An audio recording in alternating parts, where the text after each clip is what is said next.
மணப்பெண்ணின் பிரத்யேகமான திருமணம் விவாஹா தி சென்னை சில்க்ஸ்.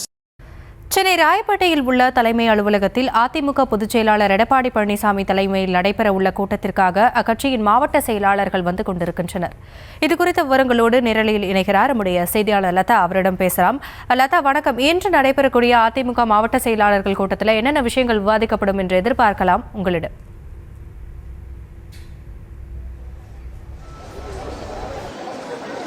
வணக்கம்.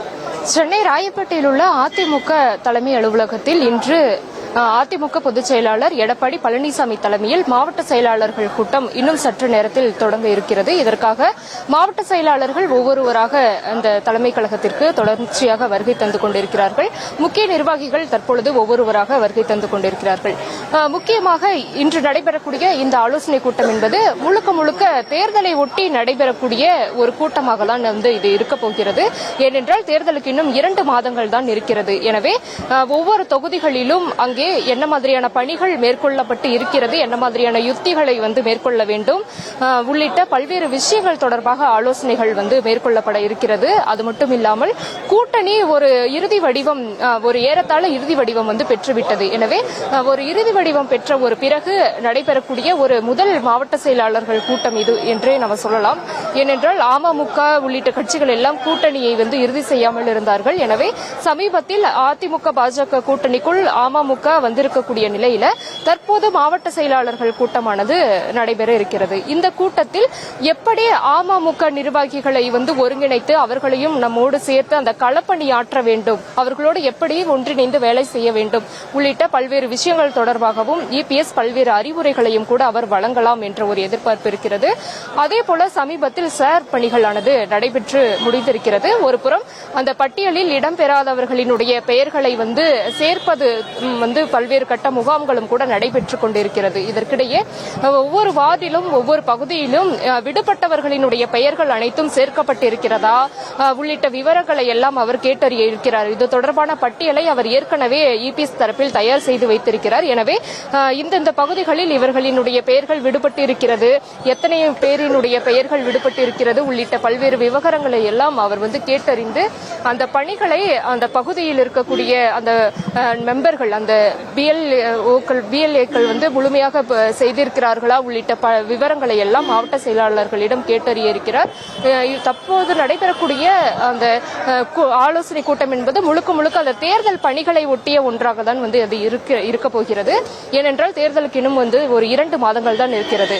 கூட்டணியும் ஒரு பக்கம் இறுதியாகிவிட்டது. எனவே கூட்டணியில் இருக்கக்கூடிய மற்ற கட்சி நிர்வாகிகளோடு சேர்ந்து எப்படி ஒவ்வொரு பகுதியிலையும் களப்பணி ஆற்ற வேண்டும் உள்ளிட்ட விஷயங்களை தான் இன்றைய தினம் பிரதானமாக அவர்கள் பேச இருக்கிறார்கள். அது மட்டும் இல்லாமல் ஒரு சில தொகுதிகளில் அதிமுகவுக்கு என்ன மாதிரியான பின்னடைவுகள் இருக்கிறது, என்ன மாதிரியான பணிகளை எல்லாம் அவர்கள் மேற்கொள்ள வேண்டும் உள்ளிட்ட பல்வேறு விஷயங்களை எல்லாம் ஆலோசனை மேற்கொள்ள இருக்கிறார்கள். அந்த தொகுதிகளில் இருக்கக்கூடிய விவரங்களை எல்லாம் அவர் கேட்டறிய இருக்கிறார். அந்த வகையில் தொடர்ச்சியாக அந்த ஆலோசனை என்பது நடைபெற இருக்கிறது. முக்கிய நிர்வாகிகள் எல்லாம் ஒவ்வொருவராக தற்போது அதிமுக தலைமை அலுவலகம் வந்து கொண்டிருக்கிறார்கள். திண்டுக்கல் சீனிவாசம், தங்கமணி, அதே போல எஸ்பி வேலுமணி உள்ளிட்ட பலரும் ஒவ்வொருவராக அதிமுக தலைமை அலுவலகத்திற்கு தொடர்ச்சியாக வந்து கொண்டிருக்கிறார்கள். அந்த வகையில பார்த்தோம் அப்படின்னா இன்னும் ஒரு 2 மாதங்கள் தான் இருக்கிறது. கூட்டணியும் ஒரு பக்கம் இறுதியாகிவிட்டது. மேலும் இன்னும் சிலரும் கூட்டணிக்குள் வருவார்கள் என்ற எதிர்பார்ப்பு இருக்கிறது. தேமுதிகவோடு அதிமுக தரப்பில் பேச்சுவார்த்தை நடத்துவதாக எல்லாம் சொல்லப்படக்கூடிய வேளையில இன்னும் மேலும் யாராவது வருகிறார்களா, ஏற்கனவே கூட்டணி அமைந்தவர்களோடு எப்படி ஒரு தொகுதியில் ஒருங்கிணைந்து வேலை செய்வது, ஒருவேளை அந்த தொகுதிகள் பாஜகவுக்கோ அல்லது மற்ற கூட்டணிக்கோ ஒதுக்கப்பட்டால் என்ன மாதிரியான ஒத்துழைப்புகளை நாம கொடுக்க வேண்டும், என்ன மாதிரியான தேர்தல் வியூகங்களை வகுக்க வேண்டும், அந்த இடத்தில் அதிமுக செய்த பல்வேறு திட்டங்களை எப்படி கொண்டு சேர்க்க வேண்டும், மேலும் திமுகவை சார்ந்த அந்த மக்கள் பிரச்சனைகள், இந்த போதைப் பொருள், சட்ட ஒழுங்கு சீர்கேடு, இந்த மாதிரியான விஷயங்களை எப்படி மக்களிடையே எடுத்து செல்ல வேண்டும், இந்த மாதிரியான யுக்திகளை எல்லாம் எப்படி வகுக்க வேண்டும், இந்த மாதிரியான விஷயங்களையும் இன்றைய தினம் அவர்கள் ஆலோசிக்க இருக்கிறார்கள். இருக்கிறார்கள். அதே போல கடந்த சில நாட்களுக்கு முன்பாக தான் இபிஎஸ் முதல் கட்ட வாக்குறுதியை அறிவித்து இருந்தார். முக்கியமாக பெண்களுக்கு 2000 ரூபாய் மாதந்தோறும் 2000 ரூபாய், அதே போல ஆண்களுக்கு பெண்களுக்கு என இருவருக்குமே மாநகர பேருந்துகளில் இலவச பயணம், இந்த மாதிரியான ஒரு 5 வாக்குறுதிகளை முதல் கட்டமாக அறிவித்திருந்தார். இன்றைய தினம் இந்த மாவட்ட செயலாளர்கள் கூட்டத்திற்கு பிறகாக 2வது கட்ட வாக்குறுதி பட்டியலை அவர் வெளியிடுவார் என்ற ஒரு எதிர்பார்ப்பும் இருக்கிறது. இன்றைய தினம் அதை வெளியிடுவதற்கான வாய்ப்புகள் இருப்பதாக சொல்லப்படுகிறது. இதற்கிடையே இன்றைய தினம் இந்த கூட்டமானது இன்னும் சற்று நேரத்தில் தொடங்கி நடைபெற இருக்கிறது. தொடர்ச்சியாக முக்கிய நிர்வாகிகள் எல்லாம் வருகை தந்து கொண்டிருக்கிறார்கள். இபிஎஸ்ஸும் இன்னும் சற்று நேரத்தில் வருகை தந்து விடுவார். இன்னும் சற்று நேரத்தில் இந்த கூட்டமானது தொடங்கி நடைபெற இருக்கிறது.